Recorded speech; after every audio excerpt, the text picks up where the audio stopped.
Hey there, Jonathan Sports. A little bit different. My brother-in-law came over today, and when the 53-man roster came out, so I didn't have time to edit and all that kind of good stuff. So I'm just getting a video out here today. This is what I'm working with. The camera's not pretty. Sorry, folks. I guess we'll talk about the Ben Bredeson trade. You know, kind of a question mark to me. Not quite sure what to think of him. I do remember I kind of scoped him out a little bit when he was played at Michigan, and I remember not being overly impressed with him. Like I wasn't out here going, "Hey, Giants should draft him." I do think if the Giants had drafted him in the fourth round, like the Ravens did, I think I probably would have been okay with it. Don't would have been cheerleading, that's for sure.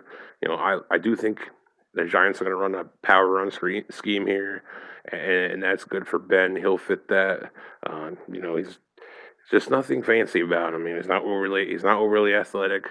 Not an overly powerful guy. Kind of on the small side. Well, 310 pounds is good size, but he's not a big mauling hog molly 340 to 340 pound dude. So just kind of like average all around. But right now, we can work with average. uh, a fourth round pick. Giants gave up for him. In return, they get a fifth and a seventh. So it just kind of feels like we don't have anything invested in it.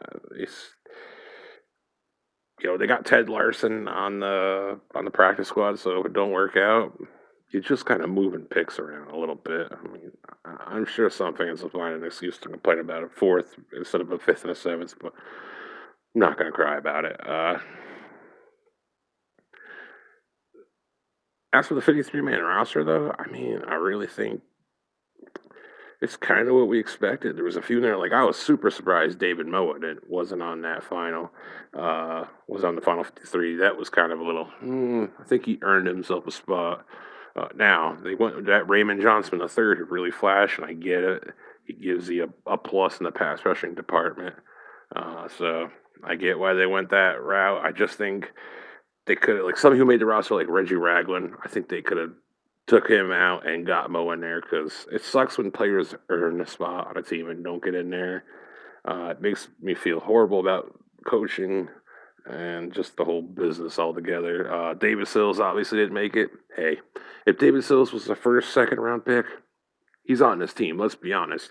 John Ross was hurt all camp. Dante Pettis was hurt except for the last week. And Sills had an off. Last week was off. It wasn't great. And when you're not a first, second, you're not getting. When you're not a first round pick, second round pick, you're not given that week. You know, people aren't going to look past it. Pretty much, most of the positions are right where I thought. The running back Corey Clement. I don't think we saw much from Gary Brightwell. I think they're both the fumbling type. So I mean, like you could say, oh well, we don't want Corey Clement because he's going to fumble. But yeah, well, all Gary Brightwell has done in college was fumble.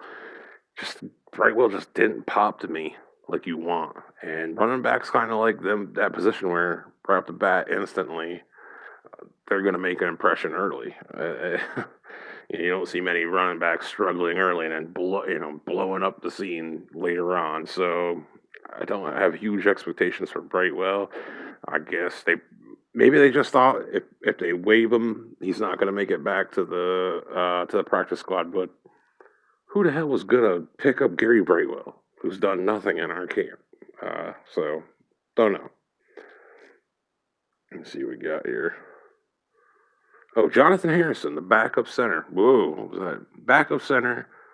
That was kind of surprising because that just tells me that they didn't like him. Because they had a close look at him. Obviously, he's here around him every day.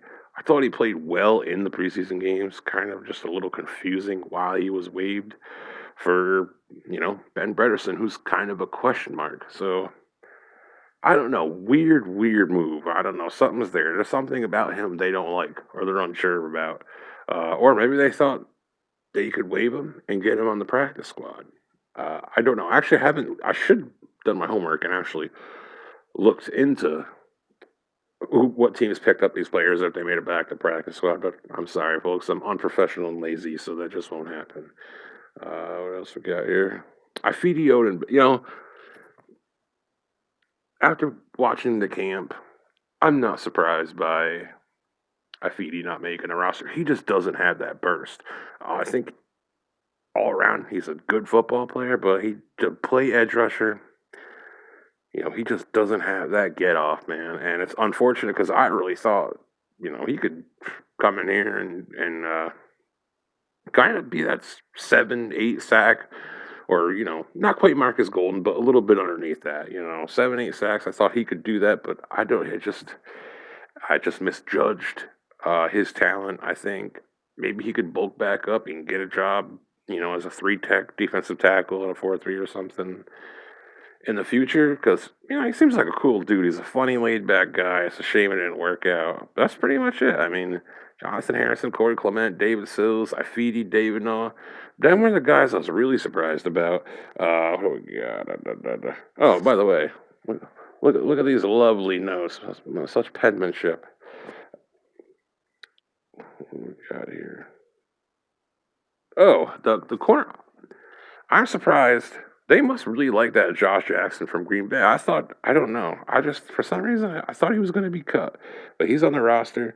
And Sam Beal, who started out pretty horrible and as plain and average as you can think of early in camp, makes the squad. Who knows? And there's another guy. I'm pretty sure if the Giants didn't have a third round pick invested in him, his ass is off the team, in my opinion. Third round pick, cornerback Aaron Roberson on the pup list. Had that core muscle surgery. It kind of sucks. That kind of sucks. He's not out there. Really was excited to see what kind of sets they could do, because I thought when he's going to be on the field, you're going to see a lot of press man, a lot more blitzing, just or cover zero coverages, and was looking forward to that. We're going to have to hold off on that. So I think the pup list, the kind he was put on, is 6 weeks. So I think it's at least the first 6 weeks we're not going to see him. Um, really don't have a whole lot of problem outside of David Moa and David Sills. I thought them two should have been on the team, and I thought Reggie Ragland. Why there's nothing he really did this preseason that I thought, hey, that's great. Don't know. That's it for me though. Sorry, it's dark and gloomy. I'm about to go to sleep. My wife's trying to come in here right now. I was like, whoa, whoa, whoa, hold on. I gotta make a video here. I can't be a day late. That story of my life. Day late and $1 short. That's it for me anyways. Like it up, subscribe. Peace.